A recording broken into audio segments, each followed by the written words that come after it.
السلام علیکم ورحمۃ اللہ وبرکاتہ۔ کیسے ہیں آپ سب لوگ؟ دعا کے ساتھ شروع کرتے ہیں۔ نحمدہ ونصلی علی رسولہ الکریم، اما بعد، فاعوذ باللہ من الشیطان الرجیم، بسم اللہ الرحمن الرحیم۔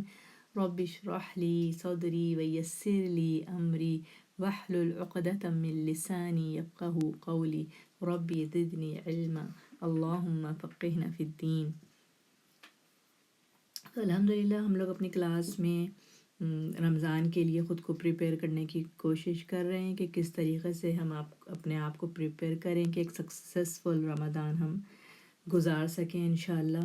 اور ہم نے کچھ چیزیں دیکھیں لاسٹ ویک بھی، اور انشاءاللہ اب آج بھی دیکھتے ہیں کہ ہم اور کیا چیزیں خود کو کس طریقے سے اپنی باڈی، اپنے سول اور اپنے مائنڈ کو کیسے پریپیئر کریں کہ ہم اس بابرکت مہینے سے زیادہ فائدہ اٹھا سکیں۔ تو آج میں جس چیز پر بات کروں گی وہ ہے صدقہ۔ تو شہر رمضان کو شہر الصدقہ بھی کہتے ہیں، کیونکہ اس میں صدقہ خیرات کا مہینہ ہوتا ہے۔ لوگ عام دنوں سے بہت زیادہ جو ہے صدقہ کرتے ہیں، اور یہ پسندیدہ چیز بھی ہے، اور رسول اللہ صلی اللہ علیہ وسلم کے بارے میں بھی آتا ہے کہ رمضان کا مہینہ آتے ہی آپ بہت زیادہ صدقہ کرنے والے ہوتے تھے، عام دنوں سے زیادہ۔ تو صدقہ کیا ہے؟ ہر وہ چیز، ہر وہ مطلب وہ مال ہو یا چیز ہو، کسی بھی کوئی بھی ایسی چیز جو اللہ کی خوشنودی کے لیے کسی خیر کے کام پر خرچ کیا جائے تو وہ صدقہ کہلاتا ہے۔ تو کچھ ہم دیکھتے ہیں کہ کچھ صدقے جو ہیں، کچھ صدقات فرض ہیں اور کچھ نفلی ہیں۔ تو فرض صدقہ کون سا ہے؟ جی ہاں، فرض صدقہ ہے زکوٰۃ۔ زکوٰۃ کیا ہے؟ اب بیسکلی پیوریفائی کرنا ہے اپنے آپ کو اور اپنے مال کو۔ تو زکوٰۃ کا جب ہم لفظی معنی بھی دیکھتے ہیں تو اس کے لفظی معنی میں پاکیزگی، لفظی معنی میں مطلب پاکیزگی اور اضافے کا مفہوم پایا جاتا ہے، یعنی کہ مال بھی پاک ہو رہا ہے اور مال میں اضافہ بھی ہو رہا ہے۔ اور نہ صرف مال پاک ہوتا ہے بلکہ انسان کا اپنا نفس بھی پاک ہوتا ہے، گناہوں اور برائیوں سے پاک ہوتا ہے۔ انسان کا جو ہم کو پتہ چلتا ہے جب ہم پڑھتے ہیں کہ زکوٰۃ مال جمع کرنا منع نہیں ہے، لیکن اگر ہم جب اس پر زکوٰۃ ادا کر دیتے ہیں تو ہم اس کو اپنے لیے پیوریفائی کر لیتے ہیں، ہم اس مال کو اپنے لیے حلال کر لیتے ہیں۔ تو اور زکوٰۃ کی ادائیگی سے اللہ کی خوشنودی بھی حاصل ہوتی ہے اور مال بھی پاکیزہ ہو جاتا ہے، ہم نے دیکھا۔ تو زکوٰۃ کیا ہے؟ زکوٰۃ فرض ہے ہم پر، اور یہ زکوٰۃ سن 2 ہجری میں فرض ہوئی، اور اللہ تعالیٰ نے اس کو نہ صرف ہم پر فرض کیا بلکہ ہم دیکھتے ہیں کہ پچھلی تمام امتوں پر بھی یہ فرض تھی۔ قرآن پاک میں تقریباً 82 ٹائمز کی تاکید آئی ہے، اور ہم دیکھتے ہیں کہ جہاں جہاں بھی نماز کا ذکر آیا ہے اس کے فوراً بعد اکثر زکوٰۃ کا ذکر آیا ہے۔ آپ سب قرآن پڑھنے والے ہوں، کئی دفعہ آپ نے پڑھا ہوگا، وَأَقِیمُوا الصَّلَاةَ وَآتُوا الزَّکَاةَ، اور نماز قائم کرو اور زکوٰۃ ادا کرو، زکوٰۃ ادا کرو۔ وَيُقِیمُونَ الصَّلَاةَ وَيُؤْتُونَ الزَّکَاةَ، یہ بھی ہم پڑھتے ہیں۔ اور جب مومنوں کی صفات بیان کی جاتی ہے تو بھی ہم دیکھتے ہیں کہ وہ نماز ادا کرنے والے ہیں اور زکوٰۃ دینے والے ہیں۔ تو بیسکلی کئی جگہ بار بار ہم اس کی تاکید دیکھتے ہیں۔ تو بیسکلی ہم کو جب اللہ تعالیٰ نے یہ جو مال دیا ہے یہ سب ڈیفینیٹلی اللہ کا ہی دیا ہوا ہے، جو کچھ یہ مال دولت ہمارے پاس ہے۔ ہماری تو کوئی ایفرٹ نہیں ہے، کوئی انسان نہیں کہہ سکتا کہ میں نے اپنی محنت سے یا اپنے کسی بل بوتے پہ یہ دولت کمائی ہے۔ یہ صرف اور صرف اللہ کا فضل ہے، اور اللہ کی مرضی ہے کہ اللہ نے کسی کو یہ مال زیادہ دیا ہے، کسی کو مال کم دیا ہے، اور یہ صرف اللہ کی تقسیم ہے۔ تو اللہ تعالیٰ جو ہے نا کسی کو مال دے کر آزماتے ہیں، کسی کو مال نہیں دے کر آزماتے۔ تو پھر اللہ تعالیٰ نے کیا کہہ دیا کہ جن کو اللہ نے مال زیادہ دے دیا تو اللہ نے ان کے مال میں ان لوگوں کا حصہ رکھ دیا جن کو اللہ نے مال نہیں دیا یا کم دیا۔ تو بیسکلی ہمارے پاس جو بھی مال ہے، اگر ہمارے پاس کتنا مال ہے نصاب سے زیادہ، وہ میں بھی بتاتی ہوں۔ تو اگر ہمارے پاس مال زیادہ ہے تو ہمارے مال میں ان لوگوں کا حصہ ہے جن کو اللہ نے مال کم دیا ہے۔ تو اب ہم کو یہ جاننے کے لیے ضروری ہے کہ کب، کیا، کتنا اور کس کو دینا ہے۔ تو کتنا مال ہوگا تو اس پر زکوٰۃ فرض ہوگی، اور جب لونر کیلنڈر کا 1 سال گزر جانے پر جو ہے زکوٰۃ فرض ہو جاتی ہے۔ تو زکوٰۃ کس کس چیز پر ہے؟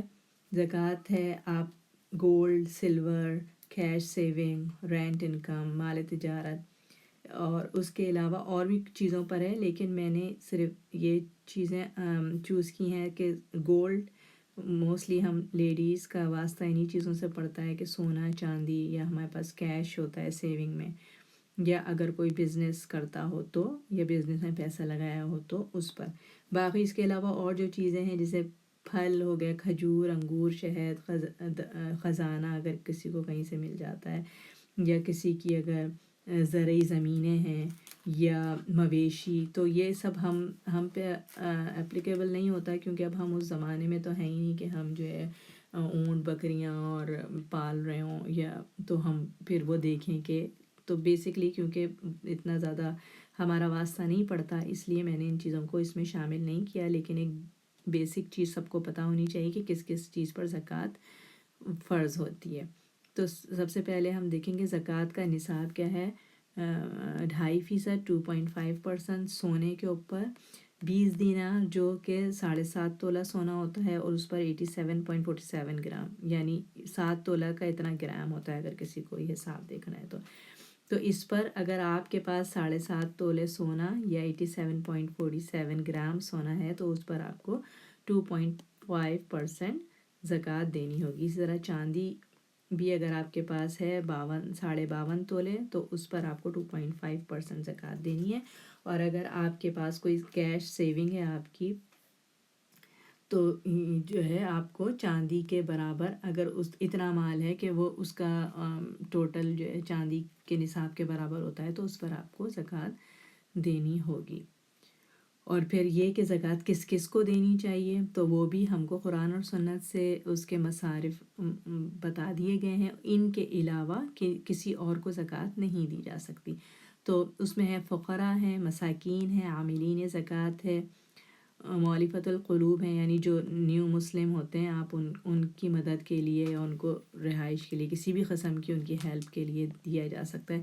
پھر رقاب، غلام کو چھڑانے میں، غارمین جو مقروض ہیں، کسی کا قرض ادا کرنے میں بھی زکوٰۃ دی جا سکتی ہے۔ ابن السبیل، کوئی مسافر ہے، بھلے وہ مسافر اپنے ایریے میں بہت ویل آف ہو، پیسے والا ہو، لیکن اگر وہ کہیں ٹریول کر کے کہیں ایسی جگہ آ گیا ہے جہاں اس کو ضرورت ہے تو اس کو زکوٰۃ دی جا سکتی ہے۔ اور نمبر 8 فی سبیل اللہ، یعنی کسی بھی اللہ کے راستے میں کسی بھی کام پر آپ زکوٰۃ دے سکتے ہیں۔ تو پھر یہ تو ہم کو پتہ چل گیا کہ فرض صدقہ تھا ہمارا۔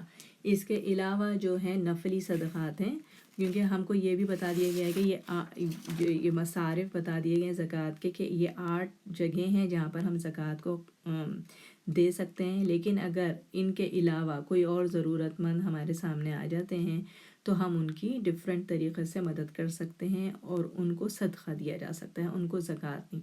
اور زکوٰۃ کا کیا ہے کہ زکوٰۃ اگر اتنا پیسہ آپ کے پاس 1 سال تک رہے، یہ نہیں کہ بس تھوڑے دن کے لیے آئے، پیسے جمع ہوئے اور فیو منتھس کے بعد آپ نے خرچ کر دیے، تو اس پہ کوئی زکوٰۃ نہیں ہے۔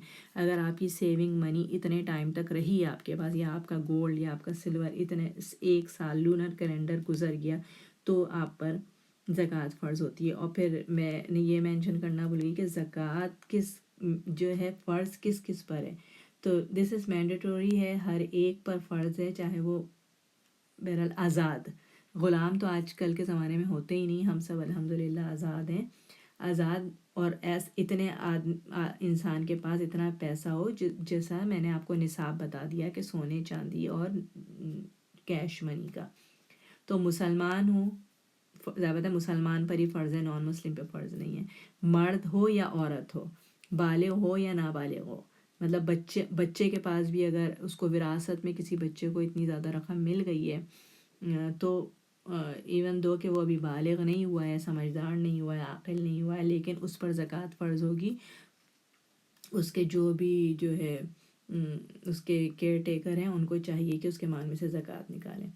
تو اسی طرح عاقل اور غیر عاقل کی بھی قید نہیں ہے. اگر کوئی ایسے ہیں جو اپنے سینسز میں نہیں ہیں لیکن مالدار ہیں تو وہ بھی ان کے کیئر ٹیکر جو کوئی بھی ان کے ہیں ان کو چاہیے کہ ان کے مال سے زکوٰۃ نکال دیں. تو یہ تو ہم نے دیکھ لیا کہ یہ فرض صدقہ ہو گیا. اب ہم کو یہ دیکھنا ہے کہ نفل صدقات میں ہم کیا کیا کر سکتے ہیں.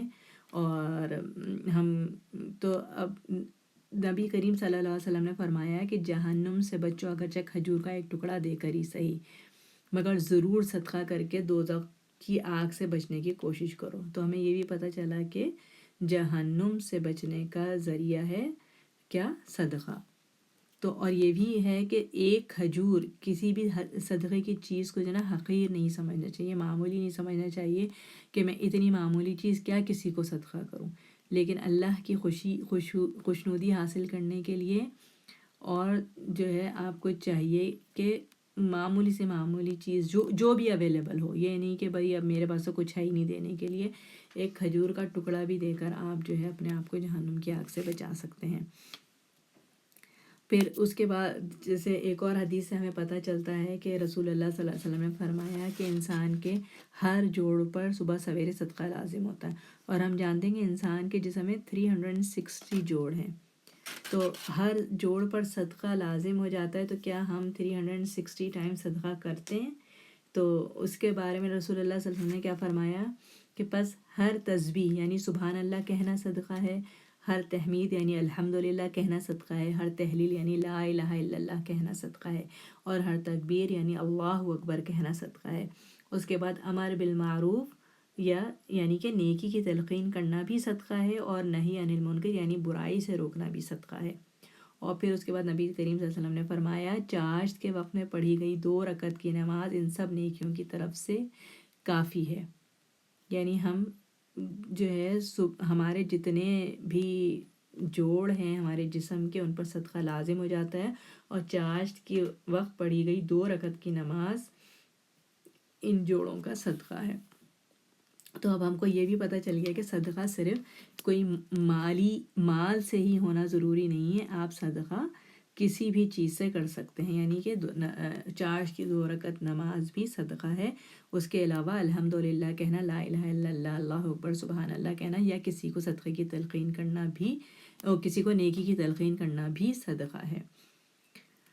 تو اسی سے میرے تھوڑی اور احادیث لی ہیں مختلف جگہوں سے کہ اچھی بات کہنا صدقہ ہے، مسکرانا صدقہ ہے، اپنے گھر والوں پر خرچ کرنا صدقہ ہے، پانی پلانا بھی صدقہ ہے، نماز کے لیے چل کر جانے والا ہر قدم صدقہ ہے، راستے سے تکلیف دہ چیزوں کا ہٹانا صدقہ ہے، علم سیکھ کر اپنے مسلمان بھائی کو سکھانا صدقہ ہے، اور بہرے سے اونچی آواز میں بات کرنا بھی صدقہ ہے. تو الحمدللہ ہم نے دیکھا کہ ہمارے پاس صدقے کی کتنی ساری ورائٹیز موجود ہیں. ڈیفینیٹلی پیسے سے صدقہ کرنا، اللہ کی راہ میں میں خرچ کرنا تو بہت ہی اچھی بات ہے اپنا مال، کیونکہ ہمیں یہ بھی پتہ چلتا ہے کہ جو کچھ ہم نے خرچ کر دیا سمجھیں وہ ہمارے لیے جمع ہو گیا، اور اللہ تعالیٰ کا وعدہ ہے کہ اللہ تعالیٰ کئی گنا بڑھا کر انشاءاللہ ہم کو وہ دیں گے جو کچھ بھی اللہ کی راہ میں خرچ کیا جاتا ہے. تو مالی صدقات اپنی جگہ ہیں، جتنا پاسبل ہو مالی صدقات دیں. اور اس کے علاوہ ہم نے آج یہ بھی سیکھا کہ صرف مال سے ہی صدقہ نہیں ہوتا، بلکہ کسی کو اچھی بات کہہ دینا بھی صدقہ ہے، کسی کو مسکرا کر دیکھنا بھی صدقہ ہے، کسی کو پانی پلانا بھی صدقہ ہے. تو یہ چھوٹی چھوٹی چیزیں کریں تاکہ ہم اپنی طرف سے اپنے صدقات میں اضافہ کر سکیں. پھر ہم صدقات کے تھوڑے سے فوائد بھی دیکھ لیتے ہیں کہ ہم کو پتہ چلتا ہے کہ یہ گناہوں کا کفارہ ہے. میں اس میں وہ ایڈ کرنا بھول گئی کہ بلاؤں سے بچاتا ہے، اور گناہوں کا کفارہ ہے، مال میں برکت ہوتی ہے، بری موت سے حفاظت ہے، اور محشر کا ٹھنڈا سایہ نصیب ہوگا صدقہ کرنے والوں کو، اور جنت میں خاص دروازے سے داخلہ ہوگا. جیسے جنت میں خاص دروازہ ہوگا جس میں صرف وہ لوگ داخل ہوں گے جو کثرت سے صدقہ کرتے ہیں. تو انشاءاللہ میری اللہ تعالیٰ سے دعا ہے کہ آج جو کچھ بھی ہم نے پڑھا اور سیکھا، اللہ تعالیٰ ہم کو اس سے فائدہ اٹھانے والا بنائے، اور ہم کو توفیق دے کہ ہم اس مبارک مہینے میں حسب توفیق زیادہ سے زیادہ برکتیں حاصل کر سکیں اور اللہ کی رضا حاصل کر سکیں. تو انشاءاللہ نیکسٹ ویک آپ لوگوں سے پھر ملاقات ہوگی. آپ سب کا بہت بہت شکریہ. جزاک اللہ خیرا کثیرا. بارک اللہ فیکم. السلام علیکم ورحمۃ اللہ وبرکاتہ.